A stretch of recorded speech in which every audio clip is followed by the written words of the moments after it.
করমদা অরুণদার অকালে চলে যাওয়া পরবর্তী ছবির কাজ নিয়ে ভাবনা চিন্তা শুরু করেছেন, রেকি করেছিলেন, তার হলো না। মানে এই সময় দাঁড়িয়ে এমন একজন পরিচালককে হারানো, কি বলবে টলিউডের জন্য? আমার সঙ্গে অরুণদার খুব ব্যক্তিগত পরিচয় নিবিড় এমনটা নয়, ছিল না সেরকম, কিন্তু একজন সতীর্থ বা সহকর্মীর চলে যাওয়াটা সবসময়তেই দুঃখের। এবং সেটা যদি যে বয়সে মানুষ চলে যায়, যে বয়সে মানুষের চলে যাওয়াটা মোটামুটি প্রত্যাশিত, যে বয়সের পরে, তার আগে যদি সেটা হয় সেটা আরোই অত্যন্ত দুর্ভাগ্যজনক। আর আমাদের কলাকুশলী, আমাদের শিল্পীদের জীবনটা এতটাই অনিশ্চিত হয় যে আমাদের কোনো রকম সে অর্থ দেখতে গেলে অর্থনৈতিক নিশ্চয়তা থাকে না। সেটাকে ব্যাটল করতে করতে, সেটার সঙ্গে লড়াই করতে করতেই আমরা কাজ করি। তো সেরকমই সেই অনিশ্চয়তার কথাটাই আরও একবার বড় করে বোধহয় অরুণদা চলে যাওয়াটা প্রমাণ করে দিয়ে গেল, যে যখন উনি ভাবছিলেন যে উনি ওনার যে ব্যাধি হয়েছিল, যে রোগ হয়েছিল, ক্যান্সারে আক্রান্ত হয়েছিলেন উনি, আমরা সকলে খবর পেয়েছিলাম বছর খানেক দেড়েক আগে।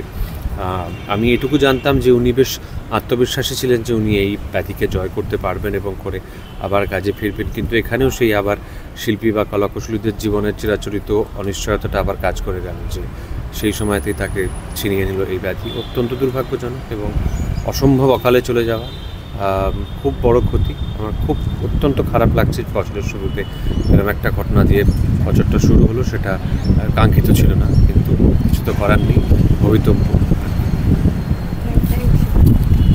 কৌশিকদা, অরুণদার অকালে চলে যাওয়া, আরও অনেক কাজ বাকি ছিল, রেকি করেছিলেন, কথা বলছিলেন, রিসার্চ শুরু করেছিলেন, কি বলবে? মানে বড় লস টলিউডের জন্য এই সময়। নিশ্চয়ই খারাপ লাগা, অসম্ভব খারাপ লাগা। অসুস্থ, অনেক দিন ধরে কষ্ট পাচ্ছিল, সেখান থেকে রেকি তো করবেই, কাজ করার ইচ্ছে তো থাকবেই মানুষের সবসময়। শরীর পারমিট করলো না, ও চলে গেল।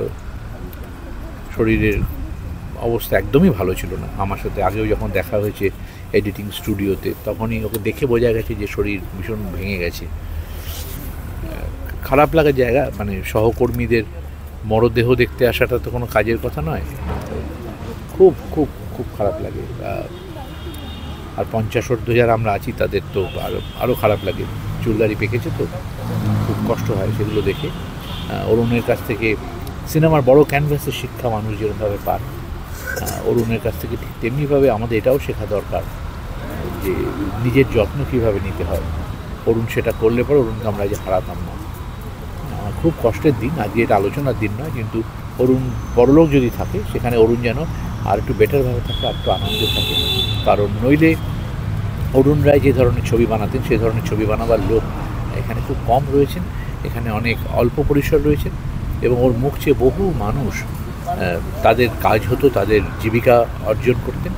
সেই অরুণ রায় আজকের থেকে আমাদের সাথে কাজ করবেন না।